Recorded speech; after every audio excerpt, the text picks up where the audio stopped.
Hola chicos, ¿cómo están? Esperando que estén bien. Hoy nos toca ver otro contenido que es la unidad número 2 que trata de raíces de soluciones. Básicamente como una introducción, nosotros cuando hemos resuelto problemas algebraicos durante toda nuestra, básicamente desde la media quizás, por ahí, nosotros siempre ocupamos álgebra, ¿cierto?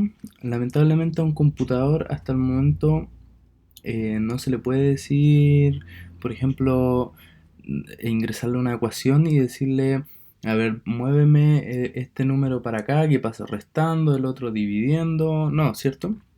Entonces, hay una forma, hay varias formas de hecho, de ir calculando una solución. La raíz de soluciones a lo que apunta es encontrar el número de un x tal que una función sea cero, ¿cierto? Entonces, en la literatura, yo me estoy basando en el libro Chapra. En la literatura se pueden encontrar con diferencias, por ejemplo, que están los métodos cerrados y abiertos. ¿En qué consisten los cerrados?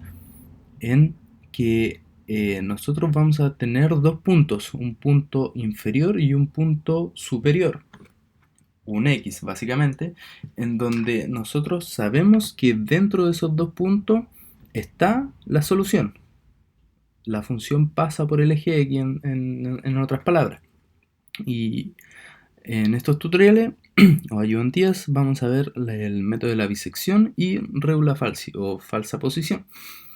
Pero también tenemos métodos que son abiertos, que básicamente necesitamos solamente un punto y desde ese punto empezamos a iterar para buscar las soluciones. Eh, bueno, en el caso de la secante nosotros vamos a ocupar dos puntos, pero esos dos puntos no encierran a la solución. ¿Ya? Esa es la principal diferencia. Los métodos cerrados ocupan dos puntos que encierran a la solución y los abiertos no la encierran, porque pueden ocupar uno o dos. Entonces, vamos a ir primero por los métodos cerrados y la bisección, que a mi parecer es como lo más fácil y lo más intuitivo. Entonces necesito que pongan su atención acá, porque entendiendo este método, el segundo método y quizás los demás métodos van a salir muchísimo más fácil. Entonces, el método de la bisección se apoya de un teorema que dice que si una función es real y continua desde un x L hasta un XU. El L significa lower y U viene de upper, que X de abajo y X de arriba, por decirlo así, en menor o mayor. Y sus funciones, ambas tienen, al multiplicarlas, tienen signo negativo. Hay al menos una raíz real entre esos dos valores de X. Esto en un gráfico obviamente se puede ver mucho más fácil. Supongamos que tenemos un XL lower aquí en el 8. No vamos a ser tan exactos, supongamos que este valor es 20, ¿cierto? Este valor es positivo. Y ahora supongamos que tenemos un x upper y su valor es negativo, ¿cierto? Entonces si nosotros multiplicamos este valor con este valor y nos da negativo, y aprovechándonos de que la función es continua, podemos asegurar que por lo menos hay un punto en esos dos valores que pasa por el 0, que pasa por el eje X. Eso es súper de forma, podríamos decir, intuitiva, porque obviamente si nosotros, por ejemplo, tenemos un valor aquí, un f negativo, y acá uno positivo, tiene que en algún momento pasar por ahí. No es que, no sé, puede ser en el peor caso de que una función vaya así, se acerque mucho, mucho, mucho, mucho al cero y después suba. Bueno, puede pasarnos en ese caso, pero independiente siempre va a atravesar ese punto porque es continua. Ahora, el único caso que no podría es que tengamos un valor acá, tengamos un valor acá y de la nada desaparece la función y aparece acá arriba. Ahí no corta ese punto, pero nosotros estamos ocupando funciones continuas. ¿En qué consiste este método? Nosotros vamos a tener un x a la izquierda y una x a la derecha, o lower o upper. Y nosotros vamos a cortar ese intervalo exactamente por la mitad. ¿Qué vamos a hacer luego? Ver si es que esa mitad está el resultado que nosotros estamos buscando o no. Y si no está, vamos a elegir una de las dos mitades que al momento de dividirlas se formaron, para ir acortando el espacio de las X que nosotros tenemos. Eventualmente llegaríamos a un resultado que a nosotros nos sirve. El algoritmo principalmente es elegir el XL y XU de tal forma que la multiplicación de las funciones evaluadas en estos puntos sean menor a 0. Significa obviamente que cambia de signo y por lo tanto encierra a una raíz. Me refiero con el caso de que encierra por lo menos una raíz que tenemos. Vamos a ver si es que esto nos ayuda un poquito. No es... Qué bien. Oh, no. Es... Qué bien, por lo menos esto nos está ayudando. Supongamos que tenemos ese es nuestro plano. Y me salió puntuado, pero ya no importa. Y nosotros tenemos una función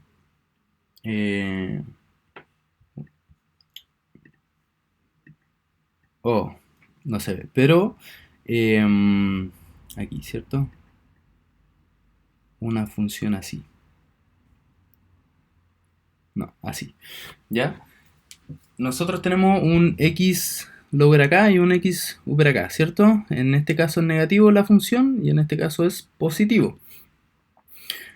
Nosotros podemos tener más de un punto, por ejemplo en este caso 3, en donde pasa este fenómeno, ¿cierto?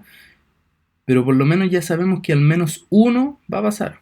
Entonces podemos encontrar esta solución. Y ahora, hay otros casos que no los vamos a ver, pero sería bueno que tengan conciencia de ello. Que por ejemplo, otro gráfico acá. Soy un poco chueco. Y supongamos que tenemos una función cuadrática, así. Una función cuadrática que hace esto. Obviamente si nosotros tenemos en cualquier punto, supongamos que ahí está tocando obviamente el eje X. Nosotros tenemos aquí una función de signo positivo y al evaluarla también por este otro lado tenemos signo positivo. Esto es un caso especial obviamente. Se puede dar que haya una raíz que vendría siendo esta y que estén los dos positivos o los dos negativos. Pero no nos vamos a enfocar en eso. Simplemente quería que lo tuvieran en cuenta para ampliar conocimientos. Entonces, el paso 1 es elegir estos dos puntos de tal forma que las funciones evaluadas en esos dos puntos cambien de signo. Obviamente encerrarían a la raíz. El paso 2 vendría a ser elegir una raíz actual. La raíz que nosotros vamos a elegir va a ser el punto medio de estos dos valores. ¿Ya? Si al momento de aplicar, perdón, al momento de evaluar el f de x lower por el f de la raíz que nosotros recién acabamos de encontrar es igual a 0, quiere decir que la raíz que nosotros acabamos de encontrar, esta es el resultado que nosotros estábamos esperando, obviamente, sin ningún error, nada, totalmente válido. Entonces, cortamos el algoritmo y entregamos esa solución, porque esa es. Ahora, en el caso de que la función evaluada en el punto x, lower, multiplicada por la raíz da menor a 0, entonces, ¿qué es lo que hicimos ahí? Nosotros acortamos el intervalo y dijimos, oye, mira, al momento de cortarlo, el f de xr por el f de xl sigue dando negativo. Entonces, nos quiere decir que sigue estando la raíz en ese intervalo. Entonces, ¿qué es lo que tenemos que hacer? es deshacernos del otro intervalo, del xr hasta el x upper. Nos deshacemos de eso, ¿cierto? Porque ya no nos va a servir.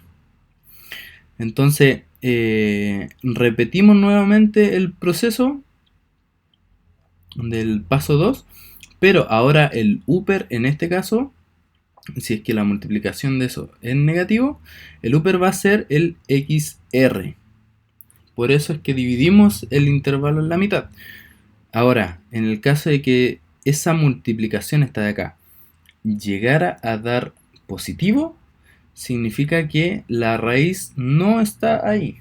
O puede darse el caso, pero simplificándolo, como en este caso, que pueden dar positivo, pero estamos en un caso bonito, ideal, entonces nos va a pasar que no está la raíz ahí.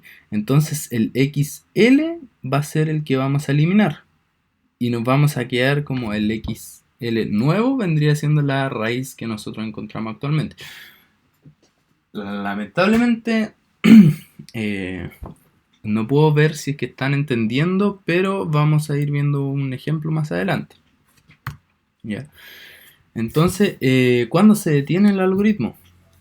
Si es que nosotros evaluamos la función en la raíz que nosotros encontramos, entre comillas, que nosotros hicimos, es 0, bueno, se detiene, ¿cierto? Y entregamos ese valor de XR. Pero también puede pasar de que no llegue nunca a 0. Entonces nosotros le podemos decir al algoritmo que, mira, itéramelo, hace eso de dividir cada vez el intervalo más y más y más, pero no sé, una cierta cantidad de veces. ¿Por qué? Porque yo no quiero que esté 100 años iterando el algoritmo y que no me dé nada, ¿cierto? Entonces nosotros le damos un stop. Llega hasta acá nomás. Si ya no encontraste la solución, entrégame eso, lo que tengas solamente. O también le podemos decir que, mira, el error me interesa que sea, no sé, del 1%. Con un 1% de error a mí ya me basta para saber más o menos esa solución. ¿Ya? Entonces esas son, por ejemplo, tres formas. Y ahora la representación gráfica, por ejemplo, si nosotros tenemos un XL en 12 y XU en 16 y tenemos esa función que va pasando por ahí y corta como en el 14,8 aproximadamente, ¿qué va a hacer? Va a elegir, va a cortar el punto por la mitad, ¿cierto? El 14 vendría siendo. Entonces va a decir, va a evaluar esa función y va a ver que no es 0. Entonces tenemos que dividir el intervalo. Como la función de aquí es positiva y la función aquí es positiva, entonces lo que nos quiere decir es que la raíz está por este otro intervalo. ¿Se entiende? Porque aquí es positivo y aquí es negativo. Entonces encierra la raíz. Luego, ¿qué va a hacer en el siguiente proceso? Obviamente esto se está haciendo como un zoom. Entre el 14 y el 16 va a elegir un punto medio que va a ser el 15. Va a decir, ¿lo va a evaluar? No, no es 0, entonces debo seguir. Pero aquí la función es negativa, en el 14 es positiva y en el 16 es negativa. Entonces, como en estos dos casos la función es del mismo signo, nos vamos a quedar con este otro, en donde la multiplicación, por ejemplo aquí, que es negativo, por positivo, nos va a dar negativo, ¿cierto? Entonces nos quedamos con este intervalo. Y vamos a hacerlo de nuevo. Aquí hacemos otra vez un zoom, en donde el 14, estamos entre el intervalo 14 y 15, ¿cierto? Va de nuevo a hacer el corte por la mitad, 14,5, va a evaluarlo, va a decir, oh, no es 0, entonces tengo que seguir. Y en este caso, evaluar la función es positiva.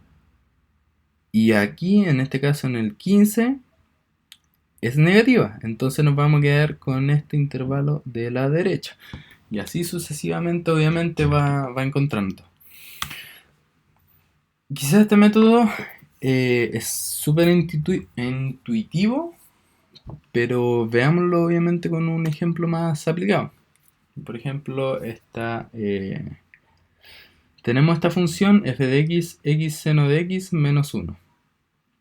Partimos en a igual 0 y b igual 2. Ese es el x lower y x upper, ¿cierto? Entonces, la forma de trabajar esto puede ser muy desordenada si es que no se hacen tablas. Entonces lo que yo siempre he recomendado es hacer las tablas en donde indique la iteración, el x lower, el x upper, la raíz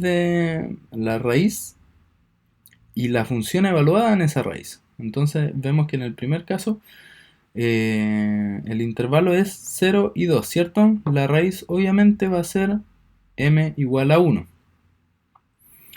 Nosotros evaluamos la función en SM y nos va a dar menos 0,1585. Y ahora, ¿qué pasa? Tenemos que elegir uno de esos dos.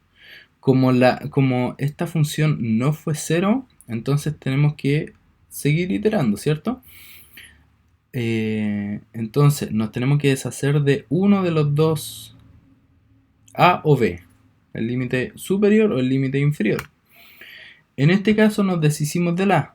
¿Por qué? Porque el f de A, que es 0, si nosotros evaluamos esa función de ahí, nos da negativo, ¿cierto? Y la función en la nueva raíz nos da negativo, entonces ese no nos sirve. Tenemos que seguir con el 2 y ahora el A va a pasar a ser la raíz que nosotros encontramos. ¿Se fijan? Entonces la iteración 2 va a ser en el intervalo 1, 2 y va a tener una nueva raíz que es el 1,5. Si nosotros evaluamos esa función, nos va a dar un valor, por ejemplo, 0,4962. Entonces, ¿qué es lo que tenemos que hacer? Obviamente, como este resultado nos dio positivo, y este negativo, y este positivo, el FDM, entonces tenemos que eliminar el B, ¿cierto? Porque negativo por positivo nos da negativo, entonces ese es el intervalo que nos sirve. El 2 lo eliminamos y pasa a ser la raíz que nosotros calculamos. En el paso 3 tenemos que hacer exactamente lo mismo, ¿cierto? Entonces nos pueden pedir de distintas formas el ejercicio, por ejemplo que iteren, no sé, una cierta cantidad de veces, por ejemplo 5, o nos pueden decir que el error sea menor a una tolerancia. Entonces aquí podemos empezar a añadir más información. Aquí ya el intervalo en la iteración 4 va pasando esos resultados. Y vamos viendo el error. El error en el primer caso siempre va a ser del 100%. ¿Ya? Ahora, ¿cómo sacamos nosotros el error en estos casos? Teníamos en la clase anterior de errores, vimos que la fórmula era el error absoluto partido en el valor real, y el valor absoluto era el valor real menos el valor medido. Acá obviamente no tenemos un valor real, ¿cierto? Porque si no, ¿para qué estaríamos haciendo esto? Sin embargo, en cada iteración nosotros vamos a asumir que nos estamos acercando más y más a la raíz. Por lo tanto, el valor en la iteración actual vendría siendo el valor verdadero. Y el valor que medimos en la iteración anterior va a ser el valor medido. Entonces, en este caso, siempre se parte del 100%, ¿cierto? Y ahora empieza. Este valor lo vamos a considerar real. Este es el valor medido. Y si nosotros hacemos la resta, 1,5 menos 1 nos da 0,5 y todo eso partido en 1,5 nos va a dar este error de acá. Si nosotros hacemos exactamente lo mismo, eso 1,25 menos 1,5 en valor absoluto. En este caso no nos interesa saber el signo, simplemente acá en un error del 100% tenemos que ir viendo cómo baja. Acá es del 33%, acá del 20%, acá del 11%. Y así vamos a ir viendo cómo va bajando el error. Entonces, por ejemplo, si nos dicen, no sé, yo tengo una tolerancia del 15%. Entonces nosotros llegamos hasta la iteración número 3. Vemos que tenemos un error del 20% y no nos sirve. Entonces iteramos una vez más y el 11% es menor al 15%, ¿cierto? Entonces acá nos paramos. ¿Y cuál es el valor perdón, que vamos a entregar? Es este. Esta es la raíz que nosotros encontramos. ¿Tiene error? Sí, obviamente. ¿Por qué? Porque no es 0 acá. Pero si vamos viendo, cada vez se va a ir habiendo más 0, más 0, más 0, más 0, porque nos estamos acercando a la solución. Entonces, esa es la forma de trabajo. Obviamente no hay que confundirse con esto. No hay que confundirse con esto porque me ha pasado de que los estudiantes piensan que son con este valor, con estos valores de esta columna, los que hay que calcular el error. Y obviamente no, porque esto depende de la naturaleza de la función. Podemos tener una función extremadamente puntiaguda o digámoslo de alguna forma rara.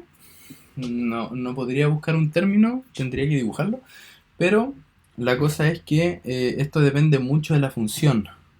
Pero este es el punto que nosotros andamos buscando, entonces a esto le tenemos que sacar el error. Y ahora, otra de las gracias que tiene la bisección es que, ¿cómo podríamos saber a priori, antes de empezar a calcular la iteración necesaria que vamos a tener que hacer para llegar a un valor, a una raíz, que tenga una cierta cantidad de cifras significativa el error, obviamente? Y si vemos esto, es súper intuitivo. ¿Por qué? Porque nosotros tenemos un intervalo, ¿cierto? Este va a ser el intervalo. Y en la primera iteración lo vamos a dividir en dos, ¿cierto? Perfecto. La segunda iteración, ¿qué va a ser? Exactamente ese mismo valor lo vamos a dividir en dos. En la tercera iteración vamos a tomar todo el valor anterior y lo vamos a dividir en dos, en dos, en dos. Entonces aquí es lo que vamos a llegar a una fórmula general, ¿cierto? En donde el error va a ser igual al intervalo que nosotros estemos trabajando partido en 2 elevado a la cantidad de iteraciones, ¿cierto? Entonces si nosotros, por ejemplo, queremos tener un error, vamos a verlo obviamente en un ejemplo más adelante, un error de 10 elevado a menos 14 supongamos. Entonces tenemos que despejar el i para saber la cantidad de iteraciones que nosotros necesitamos para tener ese error. O bajo ese. Entonces esa es la fórmula general. Hay que tener en cuenta de que sale logaritmo en base 2. Ojo ahí. Tienen que tener mucho ojo porque las calculadoras generalmente no tienen logaritmo en base 2, sino que en base 10. Pero existe una conversión que es muy fácil. El logaritmo en base 2 de x va a ser igual al logaritmo en base 10 de x partido en logaritmo 2 de x. Esa es la fórmula que estoy seguro que ya la habrán escuchado en algún momento, entonces no voy a quedarme muy estancado ahí. Y vamos a ver un ejemplo. Calcular cuántas iteraciones se requieren para obtener 14 dígitos significativos con el método de la bisección para el ejemplo anterior.